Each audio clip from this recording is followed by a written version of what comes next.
اور وہ واپس نہ جاتا تو اور کیا کرتا؟ اسے معلوم نہیں کہ میں نوابزادی تھیوڈورا ہوں، جس کے حسن و شباب کی قوت پر جولین یا دوسرے لفظوں میں مسیحیت کی کامیابی موقوف اور منحصر ہے۔ میں وہ ایزابیلا نہیں ہوں جسے پاپائے روم کا نمائندہ ہنگری کے فرڈینینڈ ہنیاڑی سے اس لیے منسوب کرنا چاہتا تھا کہ وہ بلکان کو ترکوں سے محفوظ رکھنے کا عہد کرے۔ میں وہ وینس نہیں ہوں جسے قسطنطنیہ کے شاہی محل کی زینت بنانے کے لیے کیسرے روم ترس رہا ہے۔ میں وہ نن نہیں ہوں جس کے سامنے یورپ کا ہر ایک بشپ جھکنے کو تیار ہے۔ تھیوڈورا کے دل کی گہرائیوں سے ایک فریاد نکلی جو اس کے حلق تک آتے آتے درد میں تحلیق ہو کر رہ گئی۔ اس وقت سارا یورپ کا مشرقی اور مغربی کلیسا، ان کلیساؤں کی عزت و عظمت ماب، پوپ اور کیسرے روم اس کے قدموں میں تھا، اور وہ یونان، قدیم یونان کی وینس کی طرح ایلپس کی سب سے اونچی چوٹی پر بیٹھی سارے یورپ کو اپنے سامنے ننگا دیکھ رہی تھی۔ یورپ کا مذہب اور سیاست دونوں اس کے سامنے دیوانوں کی طرح ناچ رہے تھے، اور ادھر ایک گنوار تاتاری نوجوان تھا، جوسفیا کی گمنام خانقاہ کا حقیر سا چوکیدار، یورپ کی متحدہ فوجی قوت، جولین کی ایزابیلا، کیسر کی وینس کا طلبگار۔ میں اس سے کیا فائدہ اٹھا سکتی ہوں؟ وہ میری زندگی کے عظیم مقصد میں میری کوئی مدد کر سکتا ہے؟ کہیں وہ مغربی چاند کے چہرے کا داغ نہ بن جائے۔ میں چمکنا چاہتی ہوں۔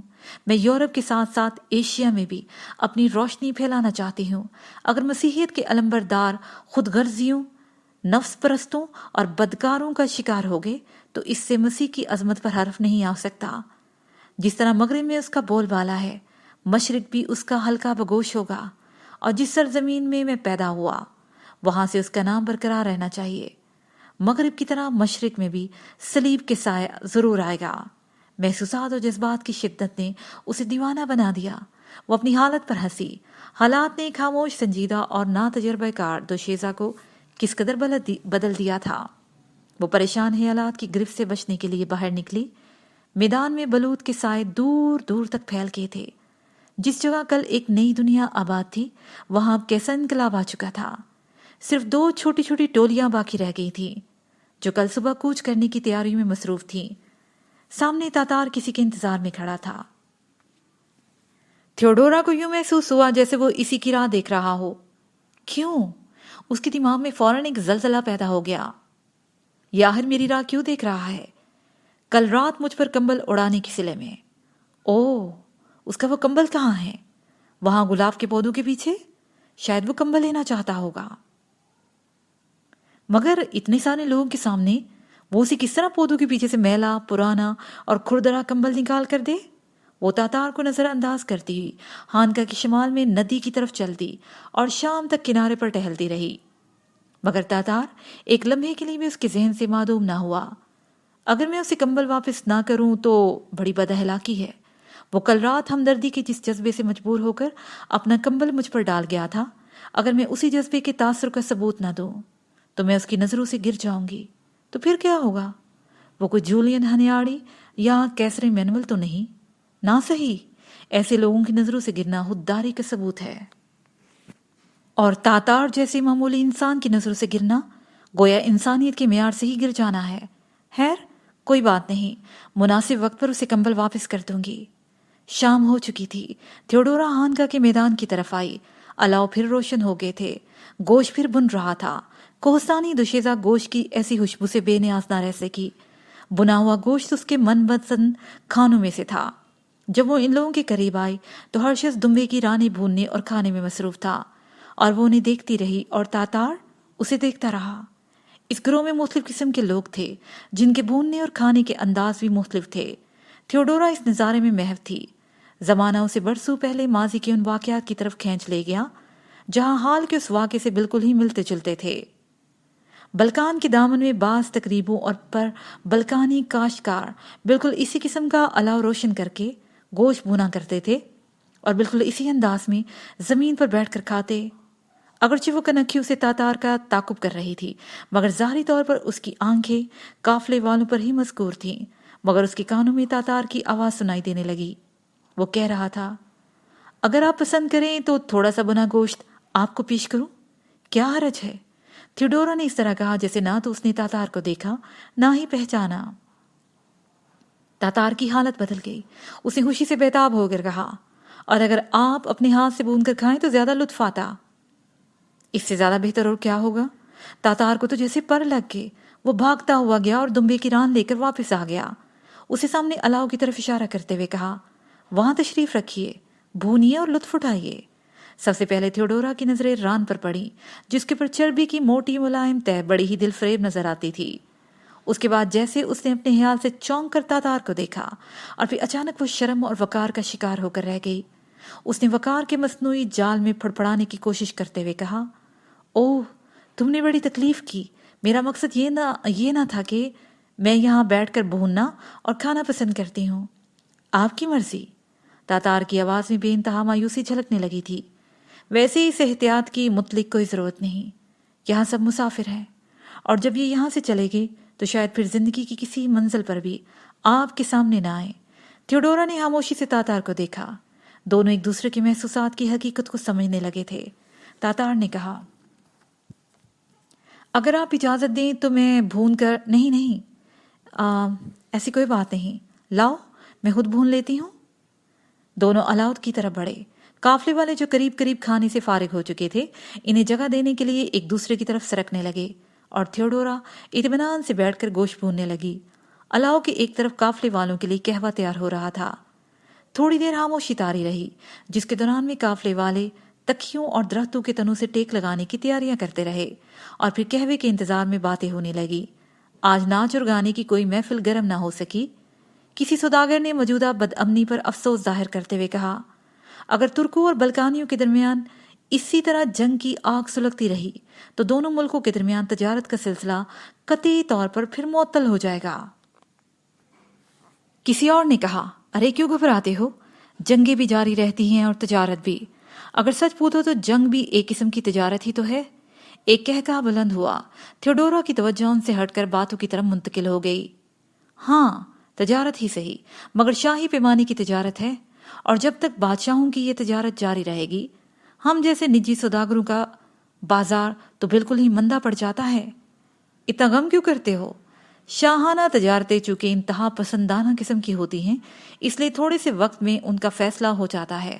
آج نہیں تو کل نہیں تو پرسوں امن ہو ہی جائے گا۔ اب کی چھو منتر سے امن قائم نہ ہوگا جب تک سارا بلکان ترک فتح نہ کر لیں یا بلکانی ترکوں کو یورپ سے نہ نکال دیں۔ اس وقت تک امن قائم ہونے کا کوئی امکان نہیں۔ میرا تو خیال ہے کہ اس مرتبہ بلکانی یورپ کو ترکوں سے صاف کر کے دم لیں گے۔ یہ تمہارا خیال ہے؟ ترک یورپ میں اس لیے داخل نہیں ہوئے کہ یہاں سے واپس چلے جائیں۔ ارے تم نے تجارت کرتے کرتے سیاست کا کب سے کاروبار شروع کر دیا؟ تمہیں کیا خبر سیاست کیا ہے؟ تمہیں تو ہے۔ ضرور ہے، اس لیے تو کہتا ہوں کہ اب ترکوں کو ایڈرینا سے بوریا بستر لپیٹنا ہوگا۔ کیوں؟ بھئی بہت خوب۔ اچھا تم ہی بتاؤ، یورپ میں ایڈرینا کے سوا ترک کے پاس اور ہے ہی کیا؟ ارے یہ کیا کم ہے کہ ان کے پاس ایڈرینا ہے؟ جو قوم ایڈرینا پر قابض ہو کر اسے اپنے دارالخلافے میں منتقل کر سکتی ہے، وہ اور کیا نہیں کر سکتی؟ ارے عقل کے دشمن، کسی جگہ قبضہ قائم رکھنے کے لیے بہت سی دوسری باتوں کی بھی ضرورت ہوتی ہے۔ مثال کے طور پر ترکوں کو ایشیائی سلطنت اور ان کے یورپی دارالخلافے کے درمیان، دونوں کے درمیان سمندر واقع ہے۔ تمہیں معلوم ہے کہ ترکوں کے پاس اس وقت ایک جہاز بھی نہیں ہے، اور پھر ان کی ایشیائی اور یورپی سلطنت کے درمیان ناقابل تسخیر قسطنطنیہ ابھی تک موجود ہے۔ میں تو کہتا ہوں ترکوں سے زیادہ بیوقوف قوم دنیا میں نہ تو پیدا ہوئی ہے اور نہ ہی ہوگی۔ یہی ایڈرینا جو اس وقت عثمانیوں کا دارالخلافہ ہے، عنقریب ان کے قبرستان میں منتقل ہو جائے گا۔ تم دونوں نادان ہو، ایک تیسرے شخص نے جو قہوہ تیار کر رہا تھا بلند آواز میں کہا۔ کیا تمہیں یہ معلوم نہیں کہ ترکوں نے یہی سمندر جو اس وقت ان کی ایشیائی اور یورپی سلطنت کے درمیان حائل ہے، گیلیوں کے گٹھوں پر عبور کر کے گیلیکولی پر قبضہ کیا تھا؟ تم کہتے ہو ترکوں کے پاس بحری بیڑا نہیں ہے، میں کہتا ہوں یورپ کے متحدہ بحری بیڑے کو ذرا درا دنیال کی طرف جانے کا تو کہو۔ دور کیوں چاہتے ہو؟ ترکوں کی مختصر سی تاریخ پر غور کرو، جس قوم کا آج سے صرف 200 سال پہلے نام و نشان تک نہ تھا، آج اس کے شہ سوار بلغاریہ کو پامال کرتے ہوئے بلگریڈ کی دیواروں کے نیچے اپنے جھنڈے لہرا رہے ہیں۔ تم دیکھ لینا بلکان کا کیا حشر ہوتا ہے۔ تھیوڈورا کے ہاتھ سے ران نیچے گر گئی۔ وہ حیرت سے اس بوڑھے تاجر کو دیکھ رہی تھی جو سب سے الگ بیٹھا قہوہ پیالیوں میں ڈال رہا تھا۔ اس نے بڑے اشتیاق کے ساتھ پوچھا، ترکوں کی تاریخ صرف 200 سال پرانی ہے؟ جی۔ اسے تھیوڈورا کو دیکھا، مسکرایا اور اسے قہوے کی پیالی پیش کرتے ہوئے کہا، آپ کو اتنا بھی نہیں معلوم؟ آپ نے اپنی عمر کہاں گزاری ہے؟ اگر آپ کو معلوم ہے، تھیوڈورا نے پیالی لے کر شکریہ ادا کرتے ہوئے جھکتے ہوئے کہا، تو میری معلومات کے لیے اسے بیان فرمائیے۔ ضرور ضرور، سوداگر نے اپنے ساتھیوں پر برتری کی نگاہ ڈالتے ہوئے کہا، مگر سب سے پہلے مجھے اس بات کا افسوس کر لینے دیجیے کہ ترکوں کے حالات سننے کے اشتیاق میں آپ نے کتنی ہی عمدہ ران ضائع کر دی۔ کیا آپ مجھے اس نقصان کی تلافی کا موقع عنایت فرمائیں گی؟ اور اسے تھیوڈورا کے جواب کا انتظار کیے بغیر اپنے تھیلے میں سے ایک سوکھی ہوئی ران نکالی اور تھیوڈورا کو دیتے ہوئے کہا، یہ خالص اناتولوی دمبے کی ران ہے جس کے گلے ترک پالتے ہیں۔ آپ ران بوننے اور میں ترکوں کی تاریخ بیان کرتا ہوں۔ 8واں باب، یورپ کے فاتح۔ داستان گو تیار ہوتے دیکھ کر تاتار اپنی جگہ سے اٹھا۔ اس نے ایک ساتھ ہی الاؤ پر بہت سی لکڑیاں ڈال دی۔ وہ نہ چاہتا تھا کہ کہانی کے دوران میں اسے آگ روشن کرنے کے لیے بار بار اٹھنا پڑے، مگر وہ یہ نہ سوچ سکا کہ اس طرح انگارے دب جائیں گے اور آگ بجھ جائے گی۔ ایک سوداگر نے جو تھیوڈورا کے قریب گاؤ تکیے کا سہارا لیے ہوئے لیٹا ہوا تھا، تاتار کو حقارت سے دیکھا اور کہا، میں شروع ہی سے محسوس کر رہا تھا کہ یہ گنوار مجلس کے آداب سے نا واقف ہے، اسے یہاں نہیں بیٹھنا چاہیے۔ بدتمیز کہیں کا۔ دوسرے نے حسرت بری نظروں سے آگ کو دیکھتے ہوئے کہا، یہاں بیٹھ کر اپنا وقت کیوں ضائع کر رہے ہو؟ جو اپنا کام کرو۔ تمہیں تاجداروں اور شمشیر زنوں کے واقعات سے کیا تعلق؟ تیسرے سوداگر نے قہوے کا گھونٹ پیتے ہوئے کہا، چلو جانے بھی دو یار، اگر وہ بیوقوف ہے تو تم حوصلے سے ہی کام لو۔ تھیوڈورا نے اس جھگڑے کو چکانے کے لیے اپنی دلفریب مسکراہٹ سے کام لیا۔ اسے ساری مجلس پر ایک بھرپور نظر ڈالتے ہوئے کہا، دیکھیے، آپ لوگ ہی تکرار میں کہیں میں اپنی ران بھوننا ہی نہ بھول جاؤں۔ تیسری بار ایسا عمدہ گوشت ملنے کی مجھے کوئی امید نہیں۔ اور پھر اس نے داستان گو کی طرف دیکھا، شاید انہیں بھی اپنی کہانی سنانے کا موقع نہ مل سکے۔ نہیں نہیں، داستان گو نے تھیوڈورا کی مسکراہٹ اپنی آنکھوں میں سمیٹتے ہوئے کہا، ایسی کوئی بات نہ ہوگی، ہمیں قدم قدم پر ایسے ہی لوگوں سے واسطہ پڑتا رہتا ہے۔ میں آپ کو ترکوں کے حالات ضرور سناؤں گا، اور اگر آپ اطمینان سے بیٹھ کر سنتی رہیں تو میں شاید صبح تک تھکنے کا نام نہ لوں۔ اب ہر شخص آنکھوں میں تھیوڈورا کے حسن اور معصومیت کی داد دینے لگا۔ ان کی ساری عمر افریقہ، ایشیا اور یورپ کے مختلف شہروں میں گزری تھی۔ انہیں حسن و جمال کو مختلف زاویوں سے دیکھنے کا موقع بھی ملا تھا، مگر جو بات تھیوڈورا میں تھی وہ دنیا میں کہیں اور دیکھی نہ تھی۔ داستان گو نے قہوے کا گھونٹ پیا، ساری مجلس پر نظر دوڑائی، اپنے ساتھیوں کو فخر کے ساتھ دیکھا اور داستان شروع کرتے ہوئے کہا، پرآشوب 13ویں صدی میں سارا ایشیا غیر متوقع اور انتہائی ہولناک انقلاب میں سے گزر رہا تھا۔ چنگیز ہاں منگول درندے وسطی ایشیا کے میدانوں سے بے لگام ہو کر ٹڈی دل کی طرح ان شہروں کی طرف بڑھ رہے تھے جو تہذیب و تمدن کے گہواروں کی حیثیت رکھتے تھے۔ یہ سیلاب گرداب بلا کی طرح مشرق کے تقریباً تمام قدیم اور خوشحال آباد شہروں کی طرف چنگاڑتا ہوا بڑھا، اور جہاں جہاں سے یہ سیلاب گزرا اپنے پیچھے قبرستان اور ویرانے چھوڑتا گیا۔ ایشیا کے میدانوں میں بسنے والے قدیم چھوٹے چھوٹے قبیلے اس سیلاب سے بچنے کے لیے پناہ گاہیں تلاش کرنے لگے۔ ایک ترک قبیلہ جسے تاتاری حملوں نے خانہ بدوشی پر مجبور کر دیا، اپنے آبائی وطن سے ہجرت کر کے اناتولوی ترکوں میں شامل ہو گیا۔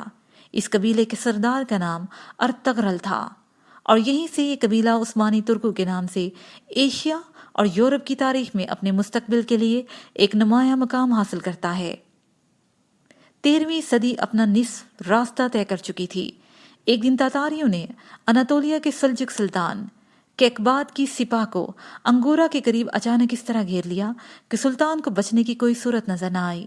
لمحہ بلمحہ دشمن کا پلہ بھاری ہو رہا تھا۔ اتفاق سے سلطنت عثمانیہ کے بانی ارطغرل نے اپنے قبیلے کے 4 نوجوانوں کے ساتھ اس میدان میں قدم رکھا۔ جہاں جنگ کی آگ بھڑک رہی تھی۔ اگرچہ 400 ترک جوانوں کا یہ قافلہ بڑی بےسر و سمانی کے عالم میں فرات کے کناروں سے یہاں تک پہنچا تھا، مگر چونکہ سردار سپاہی تھا اس لیے تیر و ثنا کی موسیقی اور پرچم و شہ سواروں کے رقص کو نظر انداز نہ کر سکا، اور اپنے جوانوں سے خطاب کرتے ہوئے کہا: دوستو، ایک تھکے ہوئے مسافر کی طرح ہمارا اس منزل سے خاموش آگے بڑھ جانا ناممکن ہے۔ ہمیں قسمت نے ایک عجیب بازار میں لا کھڑا کیا ہے جہاں سے اپنے بازو آزمائے بغیر کم از کم میں تو کسی اور طرف جانے کو تیار نہیں۔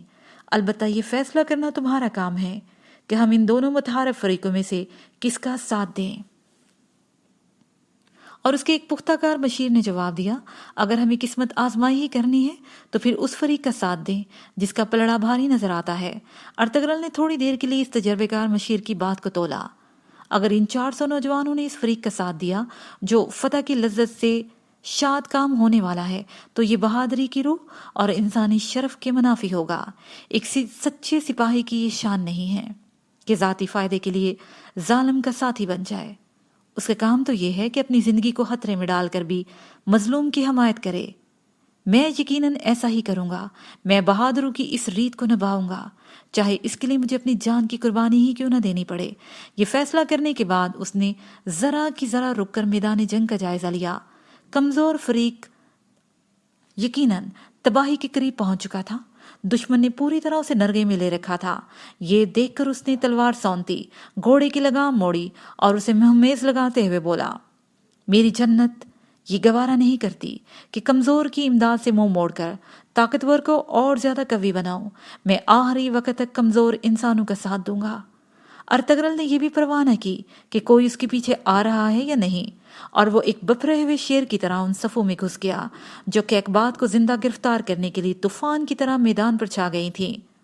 ارطغرل کا سارا قبیلہ اس کے ساتھ تھا۔ 400 نوجوانوں کی شجاعت نے میدان کا نقشہ بدل دیا۔ جو سپاہ برابر پیش قدمی کر رہی تھی اب اسے میدان میں اپنا سر چھپانے کے لیے پناہ کی جگہ نظر نہ آتی تھی، اور جو سپاہ میدان سے بھاگنے کا فیصلہ کر چکی تھی اب اس کے قدم جم گئے تھے۔ تاتاریوں نے عبرت ناک شکست کھائی اور سلجک سلطان کامیاب ہو گیا۔ مبارک سلامت کناروں کی گونج میں کیقباد ارطغرل کے منہ کو حیرت اور عقیدت سے دیکھ رہا تھا، اور ارطغرل غالباً یہ خیال بھی نہ کر سکتا تھا کہ اس نے اپنے من کی موج میں آ کر اس وجدانی سپاہیانہ عمل کے ذریعے ایک ایسی بڑی سلطنت کی بنیاد رکھنے کے لیے پہلا قدم اٹھایا ہے جس کی قسمت میں 3 صدیوں تک حشمت و شوکت لکھی گئی تھی۔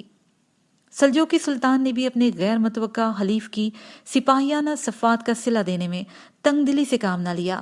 اس نے سلجوقی سلطنت میں آباد ہونے کے متعلق اجنبیوں کی خواہش کا احترام کیا۔ گرمیوں میں یہ قبیلہ ارمنی نامی اس کوہستان کی طرف منتقل ہو جاتا جو بیتھینیا کے بزنطیلی صوبے کی مدافعت کے لیے فصیل کا کام دیتا تھا۔ اسی صوبے میں بروما اور نیکیا کے نام سے وادیوں کے 2 قدیم شہر آباد تھے، اور سردیوں میں ترکھانہ بدوش اپنے مویشیوں کے گلے جنوبی ڈلوانوں سے سکاریہ کی وادوں میں ہانک لاتے، جہاں سغت نامی شہر آباد تھا جسے یونانی تھیبی 7 کہتے تھے۔ ترکوں کے دارالخلافے کی حیثیت رکھتا تھا۔ سغت کے عقب میں انگورا آباد تھا جہاں وہ پہل ایک گمسان کے رن میں بے دھڑک کود پڑے تھے۔ ان کے سامنے بروسا کی قدیم یونانی عمارتوں کی مینار دور سے نظر آتے تھے۔ یہاں انہوں نے ایک بار پھر اپنی خداداد شجاعت اور جنگی صلاحیتیں ظاہر کی۔ جب منگول یونانیوں کے ساتھ متحد ہو کر دوبارہ حملہ آور ہوئے تھے، اب کی ارطغرل نے حملہ آوروں کو سمندر میں دھکیل دیا۔ کوہستان اومنی کی کامیاب مدافعت نے ارطغرل کی شہرت کو ساری سلجوقی سلطنت میں دوام بخش دیا، کیونکہ اس جنگ میں ارطغرل شروع سے لے کر سلطانی محافظ دستے کے ساتھ ہراول کی حیثیت میں تنے تنہا سب سے آگے لڑتا رہا۔ اس خدمت، جاں بازی اور وفاداری کے سلسلے میں کیقباد نے ارطغرل کو مستقل طور پر اس کی شہر کی حکومت سونپ دی، اور میدان جنگ میں ارطغرل کی سب سے پہلی صف میں جنگ کی یادگار برقرار رکھنے کے لیے سلطان نے اسی شہر کو سلطانونی شاہی محاذ کا نیا نام عطا کیا جو آج تک منوا ان برقرار ہے۔ سلطانونی اسکی شہر نواردوں کے لیے ایک ایسی امانت کی حیثیت اختیار کر گیا جس کے لیے وہ انتہائی اہل اور ذمہ دار امین ثابت ہوئے۔ یہ مقام بزنطینی صوبے بیتھینیا کی سرحدوں پر رومی اور اسلامی سلطنت کے درمیان ایک فوجی نوعیت کی رکاوٹ تصور کیا جاتا تھا۔ یہی وجہ تھی کہ مسلمان مجاہد مشرقی کلیسا کے خلاف یہاں ایک کامیاب محاذ قائم کرنے میں کامیاب ہوئے۔ اس طرح شروع میں عثمانی ترکوں کے لیے سلطنونی کی سرحدی چوکی نے ایک ایسے محفوظ حصار کی شکل اختیار کر لی جہاں سے وہ آسانی کے ساتھ بزنطینی سلطنت پر قبضہ کر سکتے تھے، اور انہوں نے اس حصار سے پورا فائدہ اٹھایا۔ ارمنی اور تمناس کی ڈھلوان چراگاہوں اور درائے سکاریا سے سیراب ہونے والے شیداب میدانوں میں غلہ بانی کرتے کرتے ترک نوارد نہ صرف تعداد اور دولت میں ترقی کرتے رہے بلکہ ان کی فوجی قوت میں بھی اضافہ ہوتا گیا، اور رفتہ رفتہ اس زرخیز خطے کے مالک بن گئے جس میں گنجان اور متمول اور متمدن شہر شامل تھے۔ سلطانونی اپنے وسیع باغات، حماموں اور سراؤں کی وجہ سے مشہور تھا۔ سغد ارتگرل کی بے تاج سلطنت کا دارالحکومت تھا جہاں آج بھی اس کا مزار موجود ہے، اور چھوٹی چھوٹی بستیوں کے علاوہ اور بہت سی جگہ آخرکار ایک ایسے ضلع میں مدغم ہو گئی جس میں عثمانی سلطنت کا پنگوڑا ابتدائی طور پر بڑی حفاظت کے ساتھ جھولنے لگا، اور یہی سغد میں ارتگرل کا لڑکا پیدا ہوا جس کا نام عثمان رکھا گیا۔ چونکہ عثمان ہی وہ پہلا ترک سردار ہے جس نے اپنے کندھے سے سلجوقی اقتدار کا جوا ہمیشہ کے لیے اتار پھینکا، اس نے ارتگرل کا سارا قبیلہ اس آزادی اور خود مختاری کی یادگار میں عثمانی کہلانے لگا۔ یہ حقیقت ہے کہ عثمان ایک جنگجو قوم کے افسانوی ہیرو کی حیثیت اختیار کرنے کے لیے انتہائی موزوں شخصیت ثابت ہوئی۔ امن کے اس طویل دور نے عثمان کو ان شاندار فتوحات کے لیے تیار ہونے کے مواقع فراہم کیے جن کے باعث وہ اپنے آخری ایام میں شہرت کے بام عروج پر پہنچا۔ ارتگرل کی موت پر عثمان اس کا جانشین قرار دیا گیا، اور سلطان کیقباد نے نوجوان شہزادے کے دل سے اپنے باپ کی موت کا غم دور کرنے کے لیے اس کی شہر کے علاوہ کرجا حصار کی حکومت بھی عثمان ہی کے سپرد کر دی۔ تھیوڈورا نہ جانے کہاں پہنچ چکی تھی، اس کے ہاتھ میں پکڑی ہوئی ران انگاروں میں جلنے لگی تو داستانگو نے اپنا بیان روکتے ہوئے کسی قدر بےتابی کے ساتھ کہا، ارے اب کہاں ہیں؟ سچ کہتا ہوں، اور یہ ران ضائع کر دی تو پھر واقعی اور کچھ نہ ملے گا۔ اوہ! تھیوڈورا نے جلدی سے ران والا ہاتھ آگ سے دور ہٹاتے ہوئے کہا، انہیں کہوے کی ایک اور پیالی دے دو۔ تکیے پر لیٹے ہوئے سوداگر نے داستانگو سے کہا، صاحبزادی اونگ رہی ہیں، میں پہلے ہی کہتا تھا کہ خانقاہ میں رہنے والے لوگوں کو سپاہیوں کے انسانوں سے کیا واسطہ۔ نہیں، تھیوڈورا نے چیخ کر کہا، میں جاگ رہی ہوں، خدا کے لیے قہوے میں وقت ضائع نہ کیجیے اور اپنی داستان جاری رکھیے۔ اسے محفل میں ایک بار پھر زندگی پیدا کر دی۔ داستانگو کی طرف دیکھا، مسکرائی اور کہا، اچھا پھر؟ داستانگو نے اپنا سلسلہ کلام جاری رکھتے ہوئے کہا، حالات نے عثمانیوں کو زیادہ دیر تک موقع نہ دیا کہ وہ اطمینان اور تحفظ کے ساتھ پہاڑیوں کے دامن میں اپنے مویشی چراتے اور گلے پالتے رہیں۔ دراصل رومی سلطنت کے مضبوط سرحدی قلعوں کے سائے میں رہنے کے لیے ایک مسلسل حرکت، ایک لگاتار جدوجہد کی ضرورت تھی، اور ترک اپنی آزادی اور بقا کے لیے ہر قسم کی قربانی دینے کو تیار تھے۔ چنانچہ عثمان نے ایک ایک کر کے اس صوبے کے چھوٹے چھوٹے موروثی سرداروں کو مطیع کیا، پھر یکے بعد دیگرے رومی سلطنت کے سرحدی قلعوں پر بھی اپنا پرچم لہرایا، حتیٰ کہ اس کے اقتدار کا حلقہ یعنی شہر تک پھیل گیا، جہاں سے رومیوں کے عظیم و شان ایشیائی شہروں بروسا اور نیکیا کی فصیلیں صاف دکھائی دیتی تھی۔ جب ایک بار پیش قدمی کی لہروں میں تموج پیدا ہوا تو پھر ایک کے بعد ہر دوسری لہر اپنی رفتار اور قوت میں پہلے سے بھی کہیں بڑی چڑھی اٹھتی ہے۔ اسی طرح ترکوں کا اقتدار بھی بتدریج بڑھتا اور پھیلتا گیا۔ چنانچہ یہ چھوٹی سی ریاست اب ایک مضبوط عثمانی سلطنت کی شکل اختیار کرنے لگی تھی۔ یعنی شہر پر قبضہ کرتے ہی عثمان نے قریبی رومی شہروں کی طرف مہمیں بھیجنا شروع کر دی، اور اس سے پہلے کہ رومی سلطانوں کی فوجیں ترکوں کے خلاف حرکت میں آتی، ترک بہت سے سرحدی قلعوں پر قابض ہو چکے تھے، اور آخرکار جب روفی ماہ فیوم میں ترک سپاہ کے آمنے سامنے آئے تو انہوں نے قطعی طور پر ان کا خاتمہ کر دیا۔ ترک شہ سواروں کے گھوڑے سارے بیتھینیا میں پھیل گئے، اور اب یونانیوں کو نیکیاں کی فصیلوں سے باہر جھانکنے کی جرت نہ ہو سکی تھی۔ ان کامیابیوں کے بعد عثمان نے اپنی پیش قدمی روک دی اور بحیرہ روم کے کناروں پر ٹھہر گیا، جہاں اس نے اپنی بحری قوت کے استحکام اور تنظیم کی طرف توجہ دینا شروع کی۔ تھوڑے ہی عرصے میں اس نے اتنا مضبوط بیڑا تیار کر لیا کہ وہ خشکی کے علاوہ سمندروں پر بھی دشمنوں سے فوقیت حاصل کر چکا تھا۔ اس نے اطمینان کا سانس لیا اور للچائی ہوئی نظروں سے نیکیا کی طرف دیکھنے لگا، لیکن ساتھ ہی اسے خیال آیا کہ جب تک وہ بھروسہ کے در و دیوار کو مسخر نہ کر لے اس وقت تک اسے آگے نہیں بڑھنا چاہیے۔ اور پھر جب بھروسہ کا محاصرہ جاری تھا اور عثمان کا وہ رسالہ جو اپنی تیز رفتاری کی وجہ سے فضائی رسالہ کہلاتا تھا، باسفورس اور بحیرہ اسود کے کناروں پر اپنی سموں سے گرد و غبار کا طوفان اٹھا رہا تھا، اور بحیرہ روم کے سینے پر ترکی بیڑے کے بادبانوں کا سایہ پوری طرح پڑ رہا تھا، اسی وقت ٹھیک انہی لمحات میں قسطنطنیہ کے سب سے اونچے مینار پر کھڑا رومی سلطان انہیں محض دیکھ رہا تھا۔ 10 سالہ طویل محاصرے کے بعد بھروسہ والوں نے ہتھیار ڈال دیے اور عثمان کے صاحبزادے اور خان نے اس کی فصیل پر عثمانی پرچم لہرا دیا۔ عثمان نے صبر اور استقلال کے ساتھ جس پودے کی آبیاری کی تھی وہ اب پھل لا رہا تھا۔ فتح کی خوشخبری سننے کے لیے وہ زندہ رہا اور 70 برس کی عمر میں 26 برس حکومت کرنے کے بعد مر گیا۔ اس کی آخری خواہش تھی اسے تازہ فتح کیے ہوئے شہر بھروسہ ہی میں دفن کیا جائے، جو اب تیزی سے بڑھتی ہوئی اس سلطنت کا نیا دارالحکومت تھا۔ اس کے ساتھ ہی یہ پارٹ اپنے اختتام کو پہنچا۔